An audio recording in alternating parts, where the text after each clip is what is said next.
How do you, how do you think you handled Texas Tech's pressure or tempo? Oh, well, defensively, their pressure caused a lot of issues for us tonight. I thought made us hurry through, got us out of rhythm. All in all, I thought we handled the up-tempo of their offense and had some things decently. But at the end of the day, we have, they executed better than we did. We had opportunities to make plays, and having people there, we didn't. We had opportunities to, close gaps and make things happen. We missed 2 field goals. They make their field goals. A lot of different things in this game that, that we were outplayed. What went into the decision on the opening drive to go for it on 4th down? It's 4th and less than 1. You're playing a team that scores a lot of points. It's going to be up tempo, who went down and scored on us right away. We need to be aggressive in a game like this, and it was a heck of a call by Andy and play and those things. But at first it wasn't one that kind of in the analytics or whatever said so. But when I saw the spot of it right away and quickly asked Andy if he had one, and he did. So, again, we need to be aggressive, and we'll continue to do so. You get 8 explosive plays on offense. What enabled that to happen? I don't know. Again, depending on each one, again, game planning, execution, all those kind of things. But there were some times that, like say a 4th and 1 play action pass, those type of things are going to happen. But as good as those were, which are great and things that we've always strived for, I don't know if our in and out, play in and play out consistency was where it needed to be, especially in the second half. Coach, first half 341 yards, second half 193. What second half adjustments did Texas Tech make defensively? Repeat those again, sir. I'm sorry. 341 first half total yards on offense, 193. Yeah, I think some was pressure. I think there were some things that they're getting more people around the box and some things, and anything that we were trying to do a little bit further downfield was off rhythm with pressure, and so credit them. And that would probably be the biggest thing right now. Some quarterback questions. You want Ethan there at the end of the game. Is Jason what's his status? Was that just more? Yeah, Jason took another shot in the mid part of his body, just like he did at the end of the game last week, and just at that quick point was not able to return. We'll see where that's at heading in the next week, because it's been 2 consecutive weeks now, and so we'll see. And with Jalen Daniels, was he just available to go? Yeah, I just at that point, and where everything's at with him, that point of standing around in this weather would not be a wise decision to put him out there right now. But he's practicing every day, and it's very close. Before he got hurt, Tyree Wilson, how big of a game? How'd you kind of prepare for him? Just knowing he's one of the best pass rushers in the league. Again, just knowing where he's at and things, you've got to be aware. Some of the things there's, maybe a little extra, chip and awareness here. But again, we've up until I don't know what our sacks. I haven't seen anything, so I'm not sure where everything was. Like I said, though, being aware and working some protections, to give help and take advantage of it. But at the same time, a lot of things we were doing was in the play action game anyway. Something that we don't see a lot from this team, penalties. What do you contribute to those? Yeah, there's some very uncharacteristic ones that are very disappointing. I think we had 10 tonight.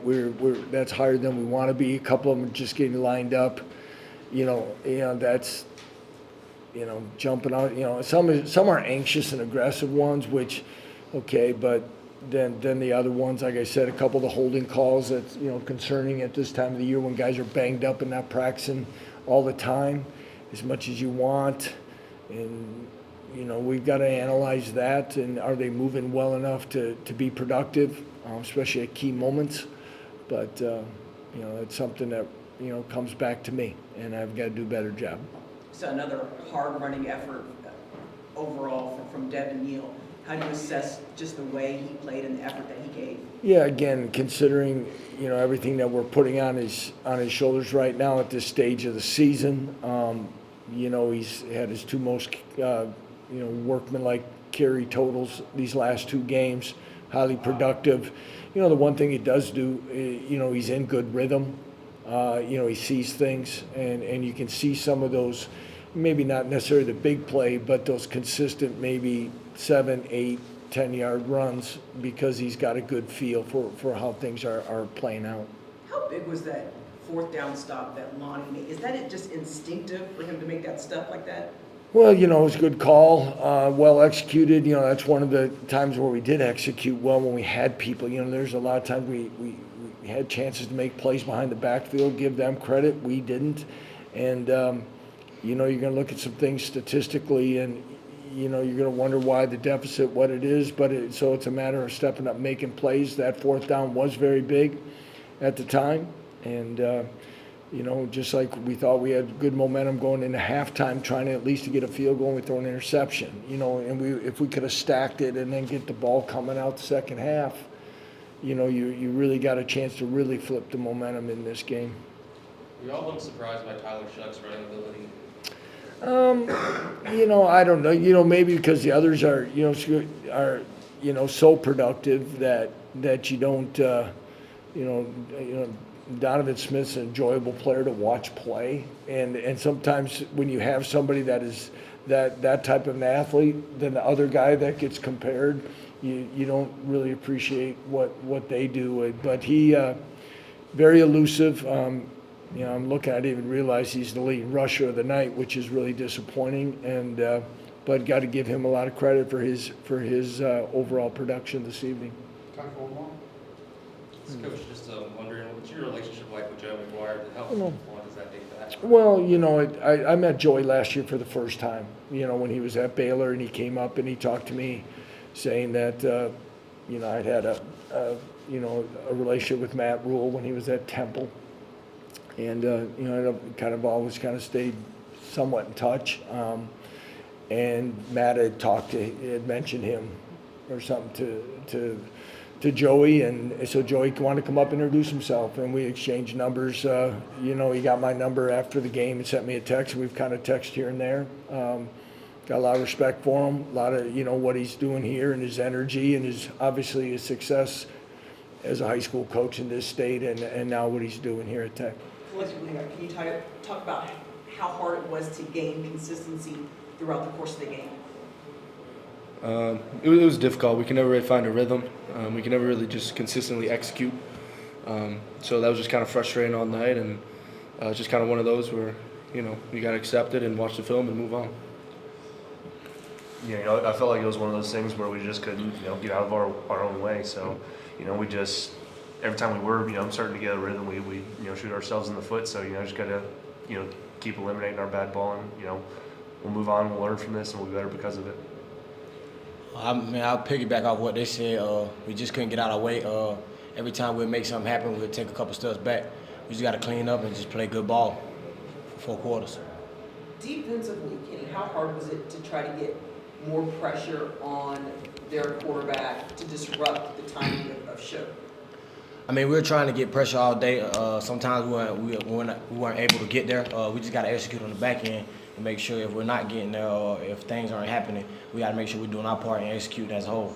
Dirk, the number of self-inflicted penalties, what do you attribute those to? You know, that could be a multitude of things, lack of focus, just not really focusing on the details, or maybe it's something that you didn't really pay attention to in practice and now it came up when the lights are bright. So there's a bunch of different reasons that we kind of hurt ourselves, but I mean, we can't do it. That's not acceptable.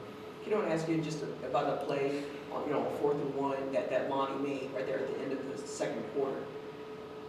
What is it about Lonnie that he's able to make those crucial plays in crucial situations? I would say it's his grit, his motor. Lonnie has a motor that can go all day. When Lonnie feeling good, So it was just Lonnie being Lonnie. He was able to slice through and make a play for a tackle for loss. So that's what we expect out of Lonnie. So.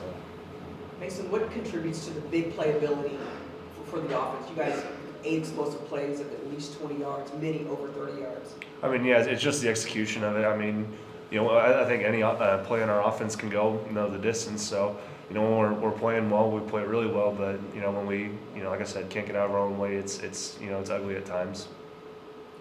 Is that something y'all noticed on film, maybe preparing for Texas Tech, that they kind of were giving a little bit big plays?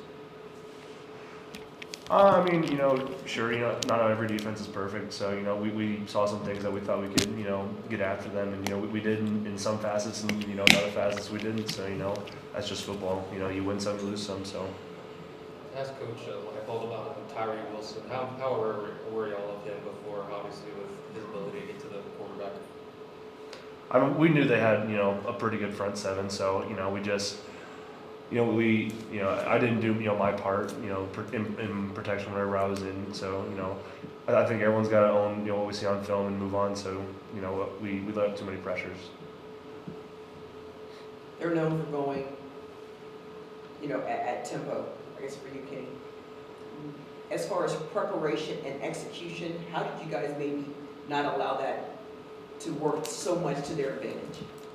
All week, for the last couple of weeks now, we've been hammering that in practice just to make sure we're on our P's and Q's, trying to speed up different things, various things in practice just to help us be prepared and have our cleats in the ground when they're about to have the ball.